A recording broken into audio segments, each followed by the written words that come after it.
National scholarship के आधिकारिक portal पर। यहाँ पर आने के बाद बहुत सारे ऐसे लोग हैं जो अभी तक अपना OTR रजिस्ट्रेशन नहीं किया है, तो उनको अपना OTR रजिस्ट्रेशन करना होगा, जिसके लिए ऑप्शन मिलता है रजिस्टर योरसेल्फ और कंटिन्यू वाले विकल्प पर आप क्लिक करेंगे तो आपके सामने OTR का सारा गाइडलाइन आता है। इस दोनों चेकबॉक्स पर टिक कर आपको नेक्स्ट वाले विकल्प पर क्लिक करना है, जहां पर क्या है ना कि आपको अपना मोबाइल नंबर डालना है, गेट OTP वाले विकल्प पर क्लिक करना है, नंबर पर OTP जाएगा, उससे डालकर इस कैप्चा कोड को डालकर वेरीफाई करेंगे। अब काफी सारे कैंडिडेट का OTR पहले से ही हो रखा है, तो वो लोग कैसे भरेंगे और जिनका OTR नहीं हुआ है वो लोग कैसे भरेंगे, वो सारी चीजें बता रहा हूँ। पहले OTR प्रोसेस में आपको बताता हूँ कि कैसे कंप्लीट करना है। OTR का जो नंबर है, रजिस्ट्रेशन नंबर जो मिला है उसे डालेंगे, जो पासवर्ड बनाया है उसे डालेंगे, इस कैप्चा कोड को फिल कर लॉगिन वाले विकल्प पर क्लिक करना है। लॉगिन करते ही आप सक्सेसफुल जो है लॉगिन हो जाते हैं। आप ओके वाले विकल्प पर क्लिक करेंगे। यहाँ पर देखेंगे ना आपको ऑप्शन मिलता है एक्शन में प्रोसीड का, जिस पर आपको क्लिक करना है। जैसे ही प्रोसीड पर क्लिक करेंगे तो देखिए एक ऑप्शन यहाँ पर मिलता है फिल एप्लीकेशन का, जिस पर आपको क्लिक करना है। जैसे ही आप यहाँ पर क्लिक करते हैं तो यहाँ पर टोटल जो है आपको बताया गया है कि ये 7 स्टेप को कंप्लीट कर फॉर्म को भरना है, जिसमें सबसे पहला जनरल इन्फॉर्मेशन है वो देखने को मिलता है। फिर पर्सनल इन्फॉर्मेशन में जो OTR में आपने जानकारी फिल किया था उसके अकॉर्डिंग जानकारी आएगा। फिर यहाँ पर कुछ जानकारी आपको इंटर करना है, जिसमें बताना है कि आप किस कैटेगरी से बिलोंग करते हैं, किस धर्म से आप बिलोंग करते हैं, वो आपको बताना है। आपकी यहाँ पर जो भी इनकम है, पारिवारिक इनकम, आप इनकम अपना बताएंगे कि कितना है, इनकम सर्टिफिकेट के अकॉर्डिंग ही बताए। वही अगर आप दिव्यांग है तो बता सकते हैं, नहीं तो आप नो वाले विकल्प पर क्लिक करेंगे। आपके पिता क्या करते हैं, इसमें से जो भी करते हैं आप बता दीजिएगा। अगर मान लीजिए आपके फादर जो करते हैं इसमें आपकी जानकारी नहीं दी गई है तो आप यहाँ पर जो है अदर ऑप्शन को सिलेक्ट करेंगे। यहाँ पर पूछ रहा है कि आपकी शादी हो चुकी है तो बताए मैरिड, अन्यथा अनमैरिड वाले विकल्प पर क्लिक करें। अब यहाँ पर आपके पेरेंट के बारे में पूछ रहा है कि अगर आपके जो पेरेंट है वो जीवित नहीं है तो आप बता सकते हैं। जैसे बहुत सारे लोग के हो सकते हैं पिताजी जीवित नहीं है, माताजी जीवित नहीं है, तो आप बता सकते हैं। यहाँ पर ऑप्शन है अगर आपके माता पिता दोनों जीवित है तो यहाँ पर आप नॉट एप्लीकेबल वाले ऑप्शन को सिलेक्ट करेंगे। फिर आपसे परमानेंट एड्रेस पूछ रहा है, तो जो भी आपका स्टेट है वो देखने को मिलेगा। जो भी आपका डिस्ट्रिक्ट पड़ता है अपना डिस्ट्रिक्ट बताएंगे। आप जो बिलोंग करते हैं वो ग्रामीण क्षेत्र से है तो रूरल, शहरी क्षेत्र से है तो अर्बन चुनेंगे। फिर यहाँ पर जो भी आपका सब डिस्ट्रिक्ट होगा मतलब ब्लॉक होगा वो बताएंगे। जो भी आपका विलेज होगा आपको विलेज बताना है, और जो भी आपका वार्ड नंबर या जो भी आपका हाउस नंबर या आपका जो मोहल्ला है वो है तो आप बता सकते हैं, और जो भी पिन कोड है आपको बताना है। उसके बाद इसको सेव एज ड्राफ्ट पर क्लिक कर सेव एंड नेक्स्ट पर क्लिक करना है। इस प्रकार आपका जो जनरल इंफॉर्मेशन है वो सक्सेसफुल सेव होता है। अब ओके वाले विकल्प पर क्लिक करेंगे। अभी प्रेजेंट में जो भी आप कोर्स कर रहे होंगे और जहां भी पढ़ाई कर रहे होंगे, जिस भी क्लास में, जैसे ग्रेजुएशन में आप कहीं ना कहीं नामांकन लिए होंगे, उसकी जानकारी देना है, जिसमें बताना है कि जो पढ़ाई करते हैं वो किस राज्य के कॉलेज में करते हैं। आपका कॉलेज जो पड़ता है वो किस जिला के तहत पड़ता है वो आपको यहाँ पर बताना है।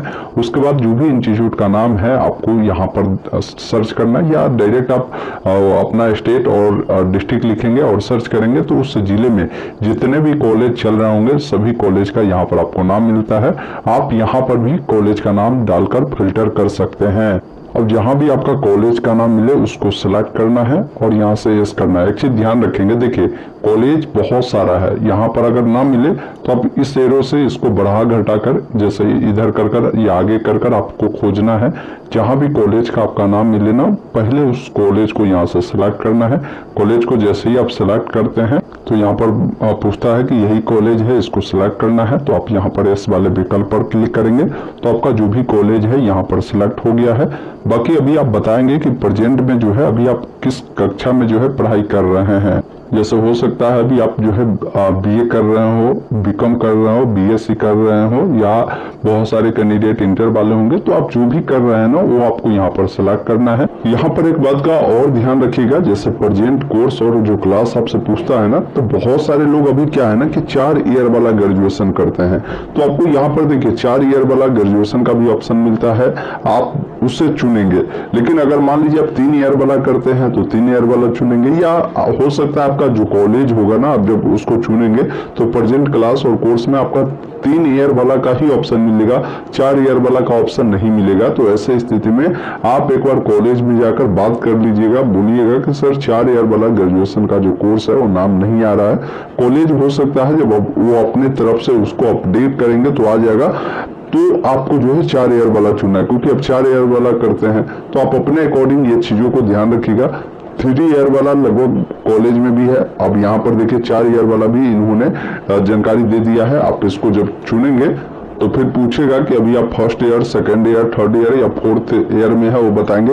वही अगर आप 3 ईयर वाला चुनते हैं ना, तो यहाँ पर देखिए मैं मान लीजिए कोई 3 ईयर वाला चुनता हूँ तो यहाँ पर 3 ही साल का ऑप्शन आपको मिलता है, तो आपको बेनिफिट 3 साल ही मिलेगा, ये ध्यान रखिएगा। ये 4 ईयर वाला जो ग्रेजुएशन है ना साथियों, इसमें क्या होता है कि अगर आप चाहे तो 3 साल में भी ग्रेजुएशन छोड़ सकते हैं, 4 साल में भी छोड़ सकते हैं। तो जितने साल आप पढ़ेंगे तो उतने साल आपको बेनिफिट मिलेगा, पर शर्ते फॉर्म को आपको रिन्यूअल करना होगा। तो इस अकॉर्डिंग ये जानकारी चुनना है। बाकी क्लास जो स्टार्ट हुआ है कब से हुआ है उसका जो भी डेट है ना, आपको यहाँ पर बताना है, वो डेट आपको यहाँ पर बताना है। बाकी आपको नीचे आना है, तो जो भी आपको एडमिशन हुआ है ना, तो वहाँ पर अगर आपका कोई भी एडमिशन को लेकर आपका रजिस्ट्रेशन नंबर या एनरोलमेंट नंबर दिया गया है तो उसको आप यहाँ पर बताएंगे। उसके बाद आपको बताना है कि आपने किस वर्ष जो है वहाँ पर नामांकन लिया है। जो भी आपका रोल नंबर मिला है उससे बताएंगे।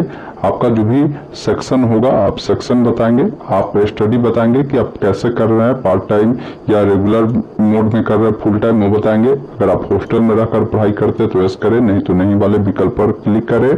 इस अकॉर्डिंग अभी प्रेजेंट में जो कर रहे हैं ना उसकी जानकारी देंगे। इसके अलावा यहाँ पर देखिए प्रीवियस एकेडमिक डिटेल आपको देना है। जब आप इस पर क्लिक करेंगे ना, तो प्रीवियस का मतलब है कि आपने अभी वर्तमान में जो है 12वीं पास किया होगा, तभी तो ग्रेजुएशन में आपने नामांकन लिया है। तो 12वीं जो आपने पास आउट किया है ना, किस बोर्ड से आपने पास आउट किया है, यहाँ पर देखिए सभी बोर्ड का नाम मिलता है। आपने जिस भी बोर्ड से पास आउट किया होगा ना, यहाँ से बोर्ड का नाम लिखेंगे। जैसे हम बिहार बोर्ड के स्टूडेंट है तो यहाँ पर जैसे ही लिखेंगे बिहार, तो आपको बिहार स्कूल एग्जामिनेशन का ऑप्शन आएगा, बताएंगे। अब जो भी ये प्रीवियस कक्षा पास किया हो, किस साल आपने उत्तीर्ण किया है वो बताएंगे। बाकी जो भी प्रीवियस कक्षा आपने पास किया है वो कौन सा कोर्स आपका था वो यहाँ से बताएंगे। हो सकता है आपने इंटरमीडिएट किया हो, ITI किया हो, वो बताएंगे। जो भी आपकी 12वीं में परसेंटेज होगा ना, वो परसेंटेज आपको बताना है। उसके बाद इसी अकॉर्डिंग 10th की भी जानकारी आपको देना है। तो 10th का जो भी रोल नंबर है बताएंगे, रोल नंबर दोबारा डालेंगे, बोर्ड का नाम, जो भी साल में आपने इससे पास आउट किया, पासिंग ईयर, और जो भी परसेंटेज है वो बताएंगे। इसी अकॉर्डिंग आपको जो है 12वीं की भी जानकारी जो है आपको देने की जरूरत होगी। सेंट्रल सेक्टर स्कीम में जब भी अप्लाई करते हैं ना, तो जहां पर भी रोल नंबर मांगता है तो आपको रोल कोड / रोल नंबर का उपयोग करना है, ये ध्यान रखिएगा। तो रोल कोड हमने डाला है, / रोल नंबर भी डाला है, उसे दोबारा से कंफर्म किया है, किस बोर्ड से किया है, कब पास किया है, क्या परसेंटेज है वो बताएंगे। इसी अकॉर्डिंग क्या है ना कि इंटरमीडिएट की जानकारी जो 12th में देंगे तो आपको रोल कोड / रोल नंबर आपको देना है।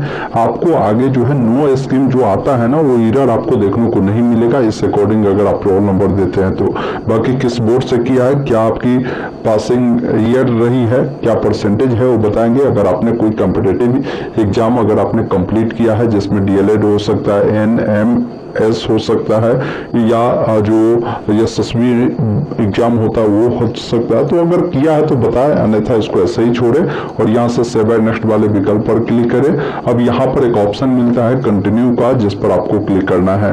अब जैसे ही कंटिन्यू वाले विकल्प पर क्लिक करेंगे ना, तो यहाँ पर स्कीम में देखेंगे आपको स्कीम खुल जाएगा, central sector scheme for scholarship for college and university student. अब आपको सिंपली यहाँ पर एक ऑप्शन मिलता है, इसको सिलेक्ट कर नेक्स्ट वाले विकल्प पर क्लिक करना है। ये डिटेल जो है आपका सेव होता है, ओके वाले विकल्प पर क्लिक करें। अब देखिए क्लास 12th की जानकारी जो है आपको बताना है कि 12th जो आपने किया था वो साइंस, आर्ट या कॉमर्स से किया था, उसके बारे में जानकारी बताएंगे। उसके बाद सेव बाय नेक्स्ट पर क्लिक करेंगे। इस प्रकार आपका ये जो डिटेल है वो सेव होता है। अब आप डॉक्यूमेंट वाले पेज पर आते हैं।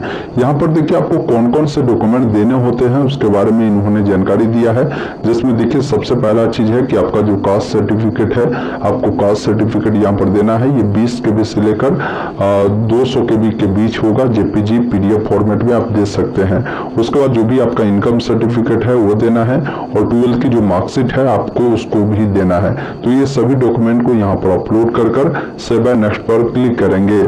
इस प्रकार देखेंगे ना, आपका जो डॉक्यूमेंट है सक्सेसफुल अपलोड हो चुका है। अब ओके वाले विकल्प पर क्लिक करना है।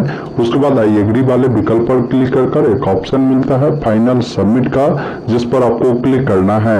फिर यहाँ पर आपसे पूछता है कि आप श्योर है फाइनल सबमिट करना चाहते हैं, तो आप यहाँ पर इस वाले विकल्प पर क्लिक करेंगे। उसके बाद देखेंगे इस प्रकार आपका जो एप्लीकेशन है सक्सेसफुली सबमिट हो चुका है।